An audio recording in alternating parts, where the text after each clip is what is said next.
नमस्कार दोस्तों। आज के इस ज्योतिषीय विश्लेषण में आपका बहुत बहुत स्वागत है। अच्छा, क्या आपने कभी सोचा है कि एक ही चंद्र राशि होने के बावजूद दो लोग एक दूसरे से बिल्कुल अलग कैसे हो सकते हैं? मेरा मतलब है, मान लीजिए दो लोगों की चंद्र राशि मेष यानी एरीज है। अब उनमें से एक बहुत ही शांत और सुलझा हुआ है, जबकि दूसरा बात बात पर भड़कने वाला, बेहद आक्रामक। ऐसा क्यों होता है भाई? जवाब सितारों के उस प्राचीन ब्लूप्रिंट में छिपा है, जो हमारी बेसिक मून साइंस से बहुत बहुत गहरा है। बेसिकली ये एक ऐसा कॉस्मिक आर्किटेक्चर है जो हमारे सबकॉन्शियस यानी अवचेतन मन को चलाता है। तो आज हम इसी रहस्यमयी नक्षत्र प्रणाली को डिकोड करने वाले हैं। ठीक है, तो फटाफट देख लेते हैं कि आज के इस सेशन का हमारा एजेंडा क्या रहने वाला है। हम शुरुआत करेंगे द स्मार्ट डिवाइस मेटाफर से, फिर देखेंगे चंद्र राशि के पार क्या है, उसके बाद ब्रह्मांडीय समय चक्र, फिर 27 चंद्र भवन और अंत में सटीक व्याख्या। चलिए बिना देरी किए इसमें गोता लगाते हैं। Section 1, the smart device metaphor. तो देखिए, आज के इस हाईटेक जमाने में अगर हमें एक एस्ट्रोलॉजिकल बर्थ चार्ट यानी जन्म कुंडली को समझना है, तो इसका सबसे बेहतरीन तरीका है इसकी तुलना एक मॉडर्न स्मार्टफोन या स्लीक लैपटॉप से करना। किसी भी चार्ट का जो असेंडेंट यानी लग्न होता है ना, वो उस डिवाइस की एक्सटर्नल डिजाइन की तरह है। जैसे कोई प्रीमियम फ्लैगशिप मॉडल जो बाहर से बहुत बोल्ड और स्टाइलिश दिखता है, लेकिन अगर हम उस डिवाइस के अंदर झांके तो जो उसका सेंट्रल मदरबोर्ड है वो हमारी चंद्र राशि या मून साइन है। ये मदरबोर्ड हमारी पूरी इमोशनल वायरिंग और मानसिक संरचना के ब्रॉड फ्रेमवर्क को कंट्रोल करता है।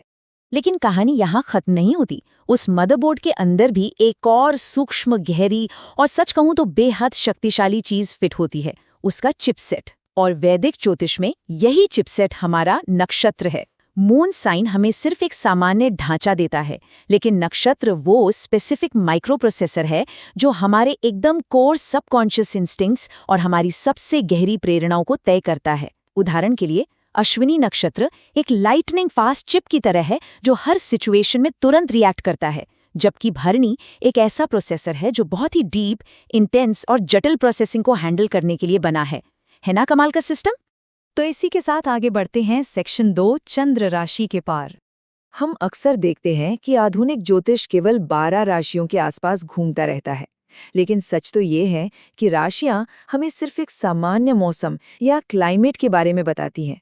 प्राचीन खगोलविदों का नजरिया इससे कहीं ज्यादा शार्प और सूक्ष्म था। उन्होंने क्या किया कि 360 डिग्री के पूरे आकाश को 27 बराबर हिस्सों में बांट दिया, और 13 डिग्री 20 मिनट का हर एक हिस्सा हमें उस जमीन का एग्जैक्ट टेरेन या परिदृश्य बताता है जिस पर हम असल में खड़े हैं। सोचिए, ये विभाजन 12 राशि वाले सिस्टम से भी कितना पुराना और गहरा है, जो किसी भी इंसान के आंतरिक स्वभाव की सबसे सटीक तस्वीर पेश कर देता है। अब आप सोच रहे होंगे कि इस 27 का नंबर ही क्यों? तो दोस्तों, यह कोई रैंडम संयोग नहीं है, बल्कि एक बिल्कुल माइंड ब्लोइंग ब्रह्मांडीय गणित है। दरअसल चंद्रमा को 360 डिग्री के इस पूरे राशि चक्र का एक चक्कर लगाने में लगभग 27.3 दिन का समय लगता है। इसका सीधा सा मतलब ये हुआ कि चंद्रमा हर एक नक्षत्र या लूनर मेंशन में लगभग एक पूरा दिन बिताता है। और जन्म के समय चंद्रमा की यही एग्जैक्ट प्लेसमेंट जीवन का सबसे इम्पॉर्टेंट अलाइनमेंट मानी जाती है। क्यों? क्योंकि यह इंसान की मानसिक तरंगों को सीधे तौर पर ट्यून कर देती है। और रुकिए, यहाँ एक और जबरदस्त गणितीय रहस्य जुड़ा हुआ है। इन 27 नक्षत्रों में से हर एक को आगे 4 अलग अलग हिस्सों में बांटा गया है, जिन्हें पद कहा जाता है। अब 27 को 4 से गुणा कीजिए, क्या आया? 108। भारतीय खगोलीय परंपरा में 108 सिर्फ एक लकी या पवित्र संख्या नहीं है, बल्कि ये पूरे ब्रह्मांड की ज्योमेट्री का आधार है। यही वो 108 सूक्ष्म धागे हैं जो आगे चलकर हमारे जीवन के बहुत गहरे और जटिल चार्ट्स का निर्माण करते हैं, जिनकी बात हम आगे करेंगे। अब आते हैं हमारे तीसरे हिस्से पर, ब्रह्मांडीय समय चक्र। देखिए, जन्म का नक्षत्र केवल आपके स्वभाव या पर्सनैलिटी का प्रतीक नहीं है, ये एक बेहद सटीक टाइमिंग मैकेनिज्म भी है। ये सिस्टम इन 27 सितारों को 120 साल की एक विशाल कॉस्मिक क्लॉक यानी ब्रह्मांडीय घड़ी में बदल देता है। ये चक्र केतु के 7 साल से शुरू होकर शुक्र, सूर्य, चंद्र, मंगल, राहु, गुरु, शनि और अंत में बुध के 17 सालों पर खत्म होता है।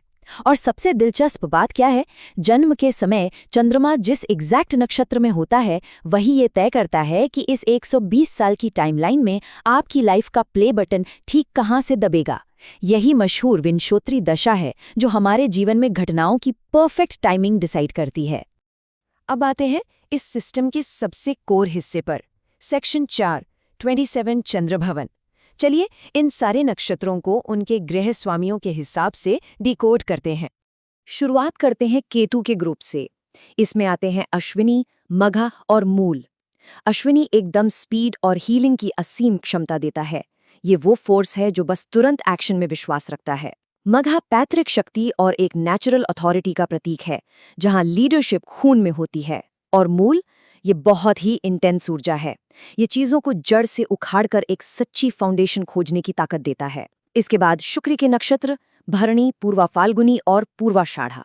भरणी यमराज से जुड़ा है, तो ये भारी जिम्मेदारियों को उठाने की गजब की सहन शक्ति देता है। पूर्वा फाल्गुनी पूरी तरह से क्रिएटिव प्लेजर, कला और जीवन को एंजॉय करने के बारे में है, जबकि पूर्वाषाढ़ा इंसान को अजय बनाता है, एक ऐसा कॉन्फिडेंस जो दूसरों को भी प्रेरित कर दे। सूर्य के ग्रुप में आते हैं कृत्तिका, उत्तरा फाल्गुनी और उत्तराषाढ़ा। कृत्तिका एक अग्नि है जो जीवन से बेकार चीजों को जलाकर इंसान का शुद्धिकरण करती है। उत्तरा फाल्गुनी सामाजिक गरिमा और अपने वादों को निभाने की ताकत देता है। और उत्तराषाढ़ा धार्मिक नेतृत्व का प्रतीक है, जहां फैसले ऊंचे उसूलों पर लिए जाते हैं, निजी फायदों पर नहीं। अब चंद्रमा का अपना ग्रुप, रोहिणी, हस्त और श्रवण। रोहिणी सबसे शुभ और खूबसूरत नक्षत्र है जो लाइफ में प्रचुरता और क्रिएटिविटी लाती है। हस्त मतलब हाथ, तो ये गजब का प्रैक्टिकल स्किल और क्राफ्टिंग क्षमता देता है। और श्रवण सिर्फ कानों से सुनना नहीं है, बल्कि इतनी गहराई से सुनना है कि सच्चा ज्ञान प्राप्त हो सके। मंगल के नक्षत्र एकदम एनर्जी से भरे हैं, मृगशिरा, चित्रा और धनिष्ठा। मृगशिरा एक हिरण की तरह है, हमेशा जिज्ञासु, कुछ नया खोजने के लिए बेचैन। चित्रा एक शानदार क्राफ्ट्समैन है जो विजुअल इंटेलिजेंस देता है। और धनिष्ठा कम्युनिटी के साथ मिलकर एक रिदमिक अबंडेंस और संगीत क्रिएट करने की ऊर्जा है। राहु का ग्रुप थोड़ा हटके और अनकन्वेंशनल है, आर्द्रा, स्वाति और शतभिषा। आर्द्रा एक तूफान है जो जीवन में आंधी तो लाता है, लेकिन उसके बाद एक गहरा ट्रांसफॉर्मेशन भी देता है। स्वाति हवा की तरह स्वतंत्र है, जो नए माहौल में तुरंत ढल जाने की अनुकूलन क्षमता देती है। और शतभिषा रहस्यमय ज्ञान और छिपी हुई अनकन्वेंशनल हीलिंग की ओर ले जाता है।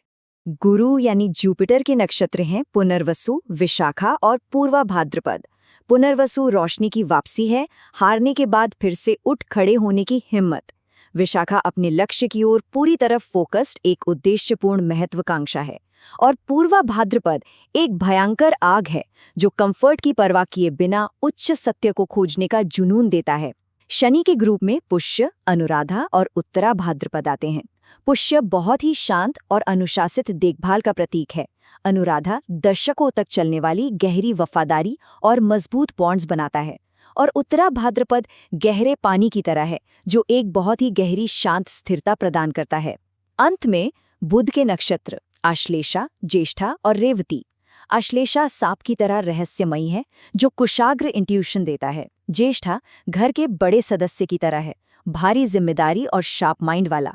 और रेवती जो पूरे राशि चक्र को कंप्लीट करता है, यह एक दयालु बुद्धिमत्ता है जो पूरी सहानुभूति के साथ दूसरों को उनकी यात्रा पूरी करने में मदद करती है। और अब हमारा आखिरी हिस्सा, सेक्शन 5, ग्रहों की व्याख्या में सटीकता। चलिए, जो कुछ भी हमने अब तक समझा है उसे एक बहुत ही प्रैक्टिकल उदाहरण से देखते हैं, और ये शानदार तरीके से साबित करता है कि नक्षत्र कितने जरूरी है। मान लीजिए 2 अलग अलग लोगों का जुपिटर यानी गुरु धनु राशि में बैठा है। बेसिक एस्ट्रोलॉजी के हिसाब से दोनों बिल्कुल एक जैसे लगेंगे, लेकिन पहले इंसान का जुपिटर मूल नक्षत्र में है जो केतु का नक्षत्र है। इसका मतलब है कि इस इंसान को जीवन का असली ज्ञान तब मिलेगा जब उसकी पुरानी नींवें टूटेंगी, जब उसे लाइफ में कुछ रेडिकल बदलाव या नुकसान सहना पड़ेगा। दूसरी तरफ दूसरे इंसान का जुपिटर पूर्वाषाढ़ा नक्षत्र में है जो शुक्र का है। ये इंसान अपने ज्ञान को एकदम आत्मविश्वास, गजब के आकर्षण और अजेयता के साथ पूरी दुनिया के सामने रखेगा। सोचिए, ग्रह एक ही है, राशि एक ही है, लेकिन जैसे ही वो माइक्रो प्रोसेसर यानी नक्षत्र बदला, जीवन का पूरा अनुभव ही 180 डिग्री पलट गया। तो दोस्तों, याद है हमने शुरू में उन 108 पवित्र पदों की बात की थी? ये 108 पद सीधे तौर पर वैदिक ज्योतिष के सबसे गहरे और अहम नवांश चक्र से जुड़े होते हैं। नक्षत्र का हर एक पद नवांश की एक राशि को दर्शाता है। इसका सीधा मतलब है कि नक्षत्र और नवांश कोई अलग अलग कॉन्सेप्ट नहीं है, बल्कि एक ही विशाल कॉस्मिक आर्किटेक्चर को देखने के दो अलग नजरिए हैं। और ये हमें एक बहुत ही गहरे सवाल पर सोचने के लिए छोड़ जाता है। क्या हमारा भाग्य सिर्फ इन 12 राशियों के एक साधारण से कैनवास पर लिखा है, या फिर उन 108 सूक्ष्म धागों में बुना हुआ है जो हमारे अस्तित्व का असली कोड है? ज्ञान की इस अनंत यात्रा में हमेशा कुछ नया खोजते रहिए।